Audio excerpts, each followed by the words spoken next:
You won't believe how a single father, struggling to survive and raise his twin daughters, turned a cruel joke at school into a moment that left everyone in tears. This is not just a story, it's a reminder of how love, courage, and hidden talent can change lives forever. So stay with me until the end because you'll want to see how everything unfolds. The story begins in a quiet little town where life seemed simple on the surface, but behind closed doors there were struggles no one could imagine. And in the heart of this town lived Daniel, a man in his early 30s whose life had been turned upside down when tragedy struck 2 years earlier, and his wife, the love of his life and mother of his children, passed away unexpectedly, leaving him with 2 little girls who had just turned 7 at the time. And although people whispered behind his back that he would never manage, that raising twins on his own with no steady job, no supportive family, and barely enough money to keep food on the table was impossible, Daniel never once thought of giving up, because when he looked into the eyes of Emma and Ella,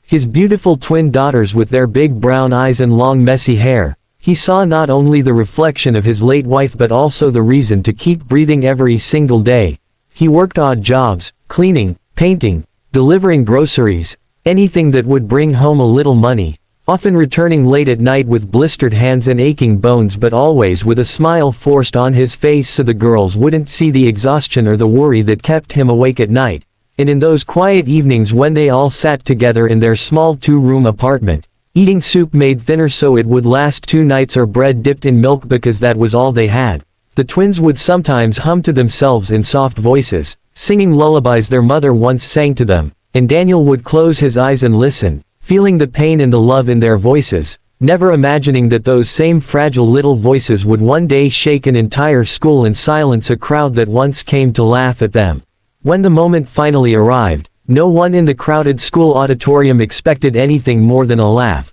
because the cruelest part of that day was how the twins had been set up by classmates who thought it would be funny to push the poor girls onto the stage, girls with second-hand clothes that didn't fit, scuffed shoes that squeaked when they walked, and hair tied back with worn-out ribbons that once belonged to their late mother, and the teachers, too tired or too distracted to notice the malice behind the suggestion, had agreed to let Emma and Ella perform at the talent showcase, a slot that was usually reserved for children who had practiced for weeks with the guidance of music tutors and wealthy parents who paid for voice lessons, piano accompaniments, and sparkling costumes. And so when the announcer called their names and the spotlight landed on the 2 small figures holding hands tightly as if one heartbeat carried them both, the audience shifted in their seats with a ripple of anticipation, some smirking already, others whispering cruel predictions of off-key singing and embarrassment. But Daniel sat in the very back row, his work clothes still dusted with paint from a job he had barely finished in time to make it to the school, his chest tightening with both pride and fear because he knew his daughters. He knew they sang together every night before bed, softly, shyly, their voices weaving around each other like threads in a single piece of cloth. But he also knew how fragile they were, how much it would hurt them to hear laughter, how much courage it had taken just to walk up there and face all those eyes. And then,